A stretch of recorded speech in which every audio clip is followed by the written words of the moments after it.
Hey guys, Sublord here, back again with another action figure review. Today we'll be taking a look at the Figura Obscura Ganesha, the Indian god of, not the sun, but perseverance, I believe.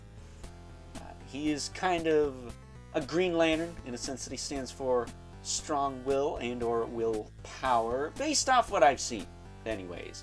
That said, this is of course brought to us by the fine folks over at Horsemen Studios, and in case you're a dunce like me, does come with a little booklet with details on Ganesha and his origins. But I did watch a little clip on the YouTube, and long story short, Ganesha is the son of Shiva and I forget the goddess's name, something with a P, and the goddess sculpted him out of the oil from the earth.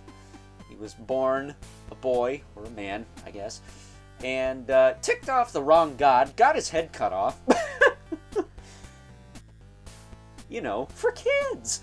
And after that, Shiva felt kind of bad. I don't think Shiva was the one who cut his head off. I think it was somebody else. But if it was Shiva, that's bad parenting. Either way, Shiva had his head replaced with an elephant.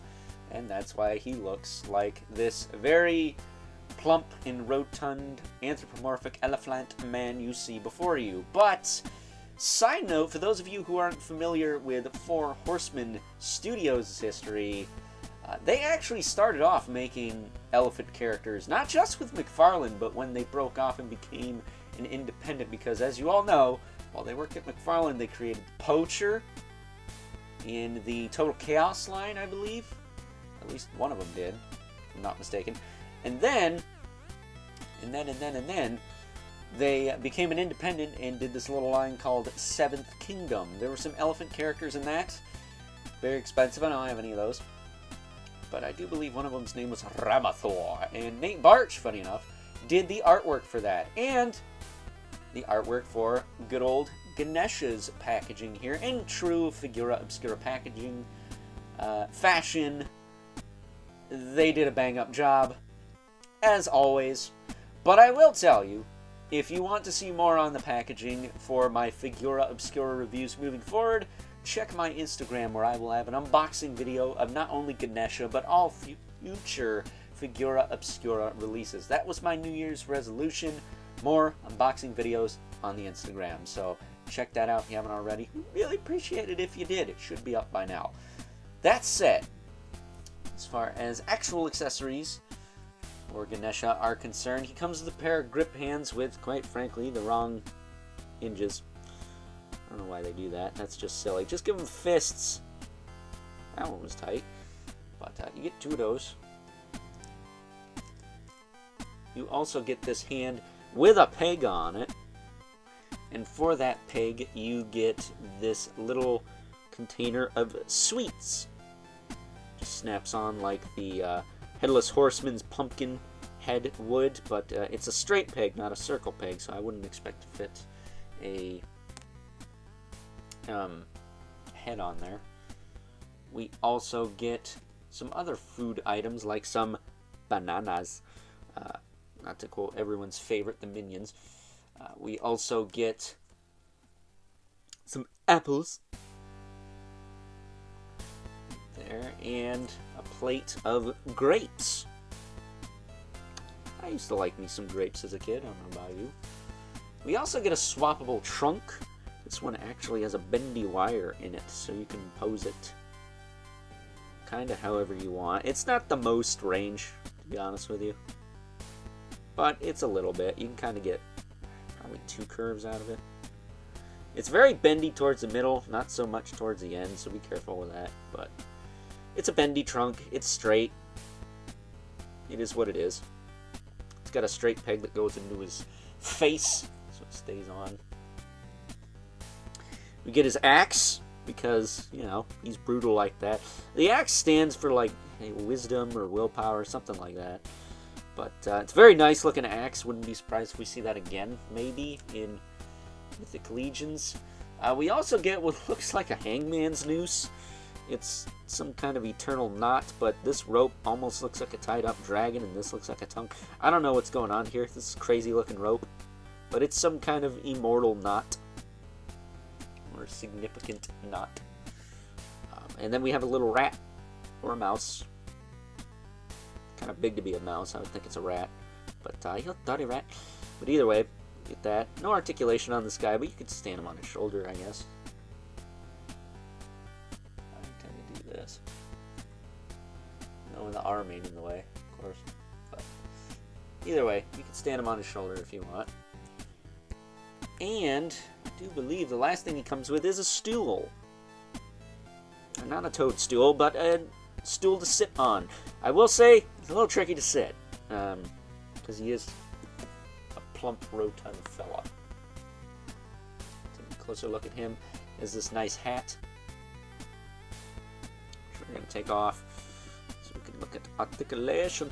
And I will tell you, he's got these bracelets on each arm and around his feet.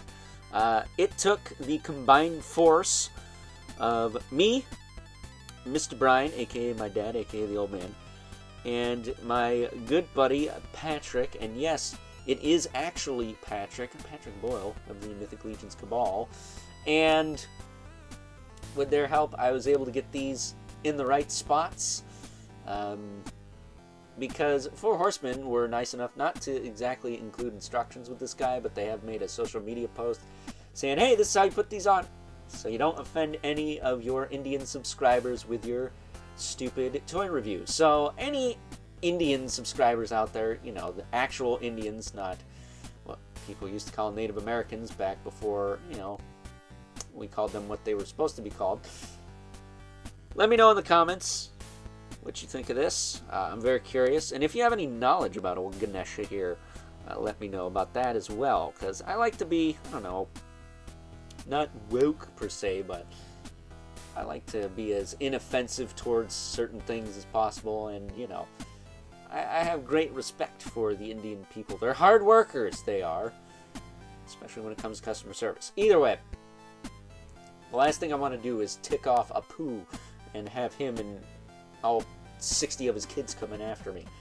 But at any rate, as far as articulation on this guy goes, he's got a double ball peg in the head, and boy oh boy does he get range out of that sucker. Like, he has got this big arse head and neck, and you can pop his head up all the way and down all the way. He's got all this bling on him. This was all separate in the box, in a little plastic baggie. So you got this necklace. This necklace was on him in the packaging, along with the scarf. He's got this sash that goes over his torso this way, and he's got this longer sash that goes over it the other way. And yeah, he's just loaded with bling, so you can pimp out your Ganesha. He does have articulated ears, but I'm gonna tell you that they are gonna just pop out, so you're better off just popping them out and getting them to move afterwards, because they are very, very hindered due to the way they are made, and due to the fact that they're not the tightest thing in those sockets, these ears. So there's that. He does have an articulated trunk, which will get misaligned if you turn it like that, so don't do that. The tusks do pop out. They're just on little square pegs. Let's see if I can... You pull this tusk out. So I imagine at some point we might get an elephant guy without a broken tusk, which, by the way, where does he get his broken tusk? I'm curious. But you can attempt to pop that back in there. Come on. It's not broken, people. I just can't figure out how it goes in. It's keyed. It's not like a circle, so I can't just jam it in there. I say is I'm just trying to jam it in there. I don't know why that's not going back in.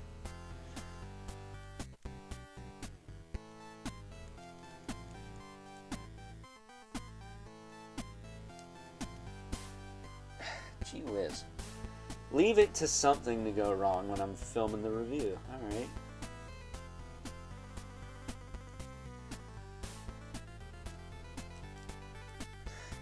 Why is this not going back in? I hate not being able to line stuff up, man. What the heck? God, this is taking forever. Like, alright. I think we might just have to cut our losses and not even worry about this right now. I can't believe I can't get this back in here. It doesn't want to go in. Like, it literally will not go in the slot. There we go. Now it's in there. That took forever. What the crap? Yes, pull it back out, stupid. Okay, so don't do that when you're filming a YouTube video, or else it'll be 20 minutes long. Noted. Shoulders, we'll rotate forward and back. Out. You could probably do a 90. Do T-pose. Can you get him in a T-pose? Almost. You can almost pull off a T-pose. He's a big guy. Gotta cut him some slack. His elbows can actually hit 90. You just gotta kind of force it a bit, but they can pull off a 90-degree bend. To my surprise, actually. I wasn't sure if he was gonna be able to pull it off, but if you push it, like ye old Static X, you can actually get it to go 90. And then he does have swivel hinge wrists. These ones have the appropriate hinge fold and stuff, so that's a plus. And they are packaged on him, so that's another plus. You don't have to put them on. His waist, if you turn it at the belt, will actually rotate somewhat. It's a little sticky in there, but after pulling it apart and popping it back together, it does work. He's got some soft goods pants here. These are kind of awkward because they don't really... They're pants, but they don't stay together all like pants. They're Aladdin-ish pants, I would say. And they're almost like segments. They're almost like wraps around his legs. But he does have some soft goods pants. There is a rope belt you can tie here. I tied it into 2 knots. Probably should tie it into 1 more, but the tassels are a lot shorter than they were out of the box. He can do the split C's, kind of, sort of. He's got the ball socket hips. Not too loose there. He's got a thigh cut. That's actually kind of loose, but not terrible. And then he's got a single jointed knee, which can go pretty much 90. He does have rotation below the knee, but it doesn't get much range at all, if any, at all. But he does get a ball hinge in the foot, and I'm happy to report, unlike the other brute scale figures we've gotten from 4 Horsemen, these ankles are pretty solid in comparison. So it gives me hope for that, what is it, Gwenum, that Ifrit demon guy from Reign of the Beasts. He does have an ankle rocker as well, and peg holes at the bottom of the feet. If you want to throw him on a stand, I'm probably going to throw him on a stand, just because all my Figura Obscuras are on stands, but that's just me. I will say, this knee was a little tight on me before.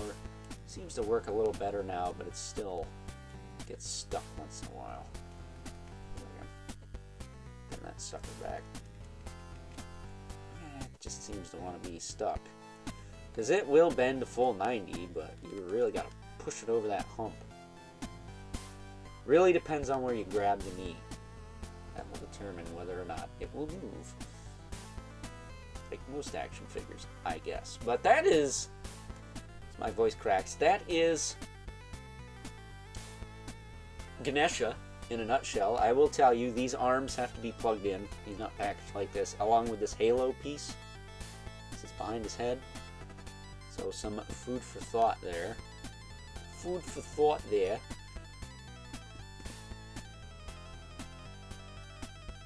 But I kind of like to hunch his head forward a bit. Stand him up like this. I think that works. I think that works pretty well, but at any rate, why don't we give him his little hat back? His little teeny tiny hat back.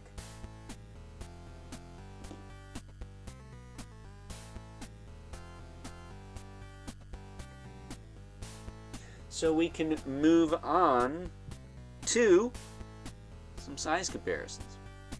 First up, and since I cannot get to my non-holiday themed Figura Obscura figures. We have a couple other brute scale, we'll say, characters to compare good old Ganesha to, starting off with Tharnog, the heroic orc from the complication of Basilia, and Kalazir, the quote-unquote evil Jinn from the Theaclopoxus, with his crazy long ponytail and, quite frankly, a sword that would make Sephiroth from Final Fantasy jealous. And as you can see, despite the fact that they are all utilizing the same body type, Ganesha does definitely stand out height-wise. He's, I think, a little squatter, maybe close to the same height as Tharnog, because he doesn't have a giant ponytail going on.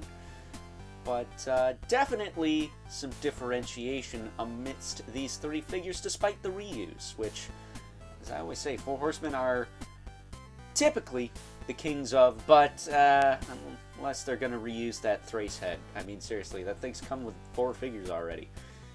But at any rate, let's get these two out of here.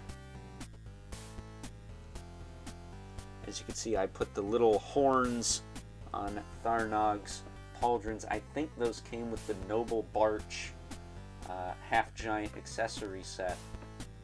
Because the antlers he came with were just too darn big. Couldn't fit him anywhere. It said, speaking of mythic legions, we have Man, the Myth, the Legend, and regular on the channel, Brother Mandibulith.